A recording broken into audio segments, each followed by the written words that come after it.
Dim Out TV, welcome. So yeah, talking about how you create stuff, you do it yourself, okay? You find your own way. And I find often that listening to lectures or whatever, it doesn't really matter. Because in the end, they all say the same thing. Do your own thing. But I'm going to talk about two things today. And the first is just a general thought as counterpoint to what we talked about last week. And then just a chord building thing.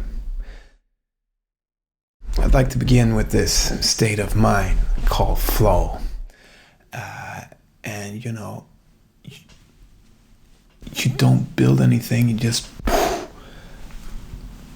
blah, for some reason, maybe because life just takes you there, you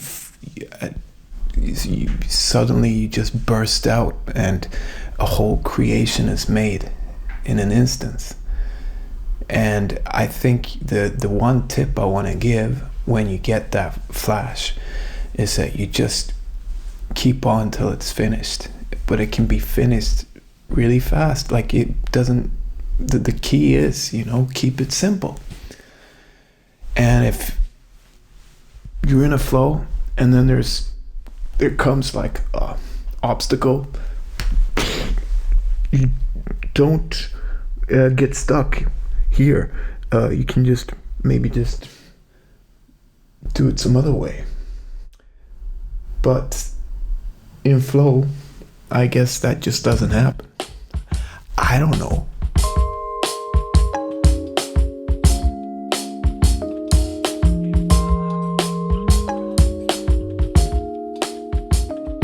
Yeah. So I think life's tough, man. It's difficult. And you just feel really lucky to be blessed with the opportunity to just jam. And I think when it comes to theories and stuff, sometimes it's not about a theory, it's more about your attitude. And your attitude towards everything can have a major influence on what the music you make. So one time in my life I was extremely heartbroken, and I went to my friend in Oslo, Math Mike, and he had a pair of drums there because they're actually my drums. My friends had moved them to Oslo without telling me, but they did, and they were there, and it was in his living room, and he was single at the time, and I think both of us had this special urge, but we made like 12 beats in a day. It was insane. A little bit of red wine, but in that session, Bikeride was created, and I just was fiddling around, and I said, "Oh, these chords are nice. Oh, play the drums." Yeah, okay. Just did the whole tune. Just came out like that, and then I just added the bass right after, the whole thing. So all I needed to do after was just to cut away a part, and I took another part, copy paste. This was a couple of years later. Edited it and added a melody with a lyric there, and the tune just felt like a bike ride for me. So, and later on we had to play it with the trio. The trio. We play this whole, try to play some tunes from the album. And of course, this was a tune that we were capable of playing because the instruments were the same as we play in the trio. It was so difficult. I couldn't find the chords because they changed all the time and been in such a hazy place. You can't really hear it, but there are these details and they played in different ways. And like, oh my God, what am I gonna do? But eventually I just found a kind of key to it, and I just stick to that. I can never do as well as that one take after being heartbroken and just bursting out with creativity and flames.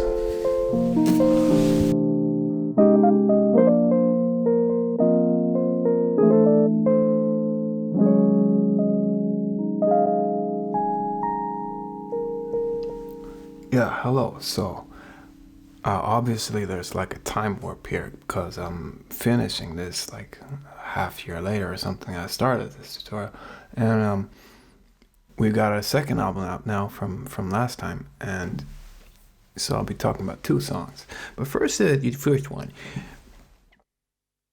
When I found the key to that one, yeah.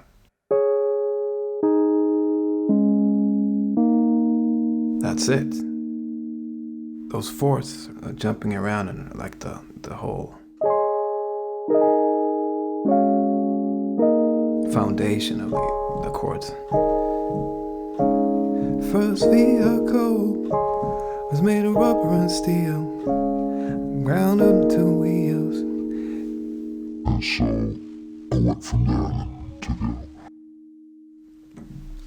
So that tune was made like from a vibe in an instance like that, while this other tune I think took several, like I went back to it, so it took several years in that regard. And so it's a more structured tune. First BC2, Beat City 2,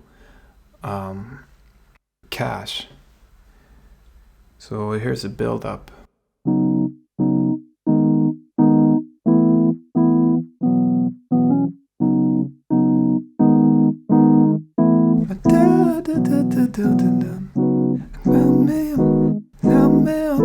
I can tell you somehow. I want to see you this high on this glass, running half, running out of cash.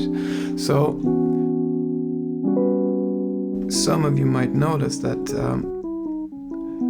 those fourths, the quarter, kvart in Swedish, are a reoccurring thing, an element in the way I build my chords. And it's been since I was a teenager. The first that I remember was this one.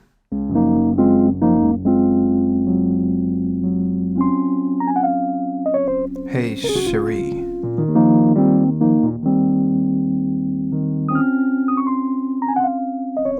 And it's really cool because it's got this strength in it somehow, and it's like it's logical, it's neutral, you know? If you put them on top of each other like that, and what you can do is just play around with it, and like you feel really cool. And if you have one bass that stays, and just move those fourths around, you can find different combinations, you know, and so, and also as like a within a chord, it's really nice as an element. And I think Bill Evans has it in the Miles Davis Kind of Blue album. I don't remember what song. You know, and it's a cool way just to, you can just move around like that and you feel like it's a fast way of sounding jazzy, you know. But I have it like a lot because also when you just flip them around, if you have that chord and just, now it's a totally different chord, right? It just feels totally different. Now you have this there. This is really nice. So yeah, that's my what I wanted to tell you about, or remind you about, that it's a nice coloring element, and you know, I'm glad to share these things of like how I structure my shit nowadays because I'm not getting younger and I just want music to sound better. I used to be like, keep my secrets for myself, but that's one of them. Okay, cheerio.